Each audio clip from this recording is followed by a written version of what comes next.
Okay, so about a year ago, I got more into podcasting for something other than Locksport, and I did need some room in the Lock Lab area to start doing that type of stuff. So I started packing some things up, and eventually the need for the space to do all the recordings and so forth really kind of started adding up, and eventually I just vacated the Lock Lab so I could do all of the basically turn it into a recording studio. So recently, when this room became available and vacant, I turned it into my lock lab. So about 6 months ago, when everything was all packed up, it's been packed up since. I haven't really been able to do much in terms of lock sport other than continue doing the interviews. But anyway, so here's the tour of the new lock lab, the recording studio, and the workshop. So here we go. We'll go and check out the lock lab first. And here we are. As you enter the lock lab to the right, there's plenty of storage here. I keep my cameras, my GoPros, my other type of poker chips and stickers and so forth. But I also keep down the bottom here, you've got your, this is brass tubing and rod stock. Steel is in here. You've got copper, and then this over here is aluminum and stainless steel. So basically whatever you might need to make either tools or to make challenge lock pins and so on and so forth, they're all stored in here, as well as I've got a bunch of other materials that I store into this little storage area. That is a speed tree that I put together when I first started learning lock sport. They're mainly all quick set based doorknobs. Next to that storage area, this is what I call my to-do board. Now since I've been away from lock sport for some time, obviously it's a perishable skill. What I did was I just threw all of my white through blue belt level locks up on the board, and I've just been kind of working my way through them to re-pick them again, to just kind of re-hone my skills and bring them back in. A lot of them are, as you can see, there's a lot of different kinds of lotto locks, from single pin to dimple to sliders, you name it. There's a bunch of different varieties, a lot of Avis, Master Lock, and then there's some other brands up there, and then obviously there's a number of American Lock 1100s and Pack Lock Pro A's and some other ones, Makos and so forth. So down there I have a lot of my dimple locks and padlocks. Then there's disc detainer padlocks, and then these are just some specialty locks that I like picking. They're a lot of fun. It's called Vero right there. And then some other varieties. Now at the bottom of this board, I have tools for working on challenge locks. And these are all Valorbi blades with, if I can remember, Nicholson adjustable handles for all of them. But I use those blades for working on pins and doing filing on challenge locks. A number of other tools as well for doing all of that. And yep, that's this board here. So this is the main challenge lock workbench. Starting from the right, this is where I spin up pins. I'm just using a Dremel. I can't remember the model number, but it's the one that you plug in, but it's in a Dremel multi-vise. And the bucket there is to capture filings and stuff that come off while I'm filing pins, and then a camera mount so I can record doing that sort of thing for video purposes.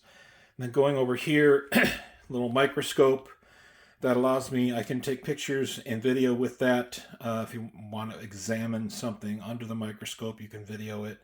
But this is really for being able to look closely at things for burrs and that sort of thing. Then we get into some tools that I have set up for this, and that's my camera mount for recording any work I do. And then these here are all little individual bins that have different kinds of parts, springs, pins I've spun up, and done, that sort of thing. There's also stock for making specialty types of pins, like threaded pins, and then there's shims for working on locks. But overall, this is my bench for working on challenge locks.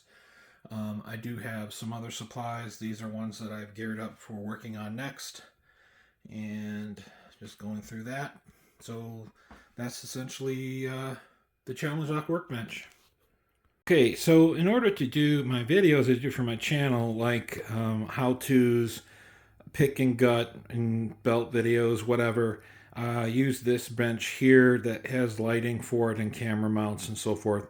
But starting from the right hand side, I use this laptop. This laptop has connections to a main microphone, and also with that can swivel and over to the challenge lock workbench. But I also have it connected up to both of the cameras as well that are at this picking bench, as well as on the challenge lock workshop bench. And I'll probably be adding a third camera for the one that's hanging over the Dremel tool for spinning pins. So anyways, this allows me to do all my recording and everything else for my videos. Swinging over here, so as I mentioned before, there's a microphone that's on a boom arm, as well as the camera here. But these are the tools that I have set up on this bench. Everything from Jimmy Longs to Peterson to Law Lock tools. I have my poker chips on display that I've collected from people, as well as Moki's and Southord picks. There's a number of other picks that I do use, like Rob Lawns, which are not in the holster right there. And these are some picks that I have made before.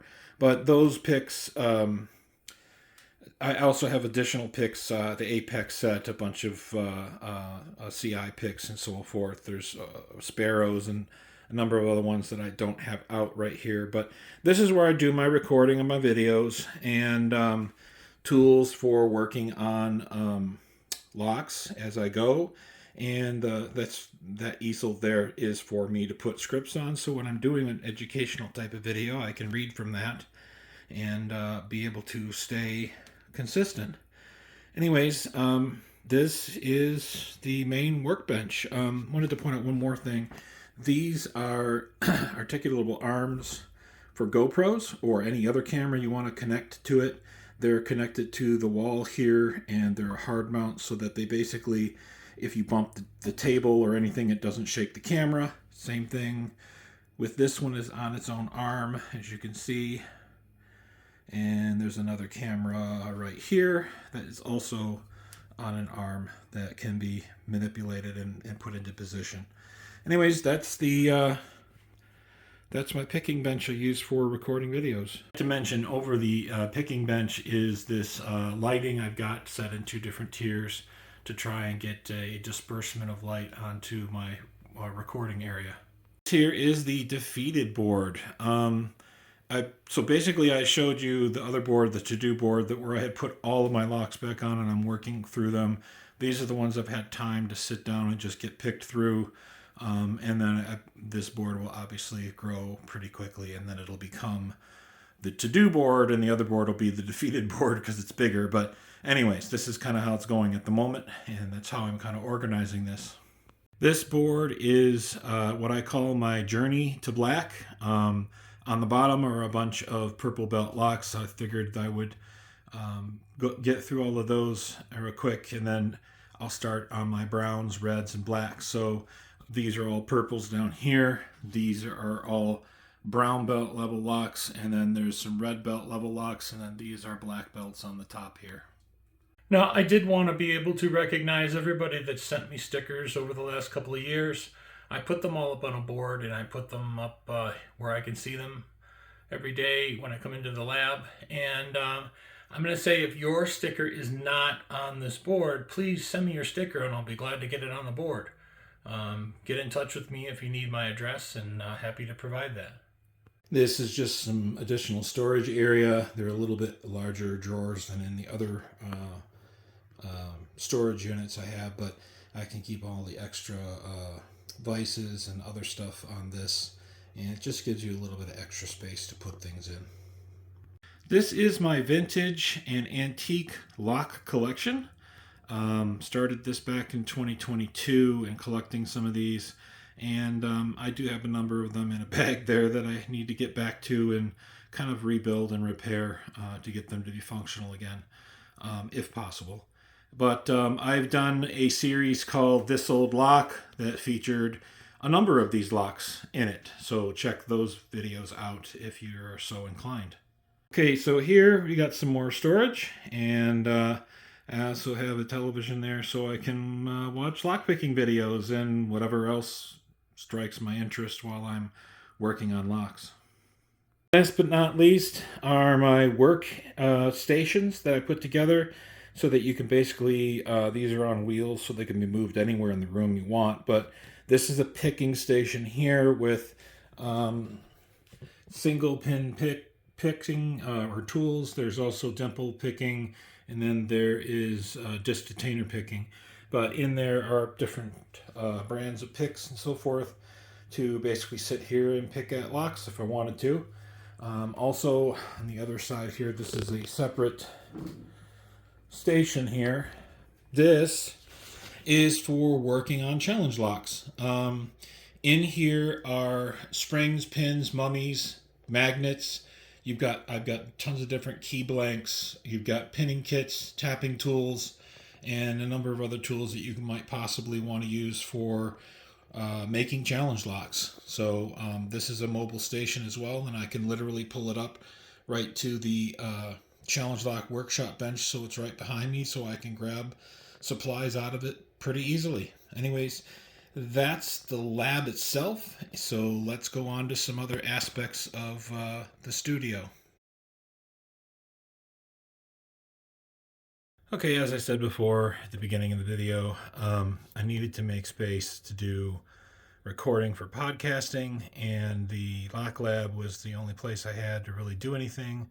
So that what is now the recording studio eventually just took over the entire Lock Lab to where I had to pack everything up essentially, and then what you just saw was the new Lock Lab. But this is the recording studio that I still do a lot of my lock sport stuff in. So let's go in and take a look. So I conduct all my interviews. I do all my final edits and video production work. I do all my any kind of vocal recording. I do all my podcast stuff in here on this workstation. There's a microphone I use for recording, and another one I use when I'm doing my interviews. But yeah, all the work essentially is done on there. And that's my workbench for doing the videos and my podcasts. Okay, so one of the problems this room always had, even as the Lock Lab, I didn't really have a lot of storage space. So I did add storage to this space. And within this, we have I store music books, I store cables, I store just about everything you could possibly need in a recording studio. The things you do play around with when you're doing a recording studio, and if you're into guitars, are your pedals. Now, I don't have expensive pedals, but I've started playing with pedals, and I'm really enjoying that quite a bit. But these are the pedals that I have started out with so far. As I said before, I am just getting into guitars and really enjoying them and trying to learn. So these are the guitars that I have up here. And these are my acoustics, at least some of them, a couple more elsewhere, and then that's the other electric guitar for now. And there's that one there. This is our podcasting area where our podcast crew gets together and sits and we record. We have a couple of faith-based podcasts that get recorded here. And over on this corner here is a couple of different keyboards. Both of them function as regular pianos, but they also are tied into the digital audio workstation and can be used as synthesizer keyboards, basically. This is my workstation for, you might recognize the laptop. That's the one that I use in the Lock Lab as well to record videos. But this is my digital audio workstation as well, and this is where I control things as I'm recording podcasts, and then essentially controlling microphones and different types of instruments.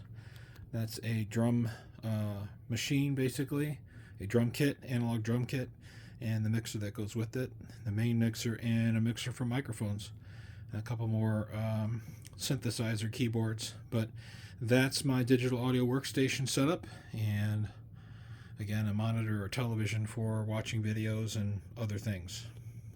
Anyhow, that about wraps up the recording studio. Hope you enjoyed the little tour. Thanks. And last but not least, working on picks and pick handles and all the metal and woodworking that you do with all of that. This is my pick making workbench. This is not new. I've had this for some time now, and all the different selections of wood to utilize for, they're called pen blanks, and they're used for making the handle scales. Anyways, drill press.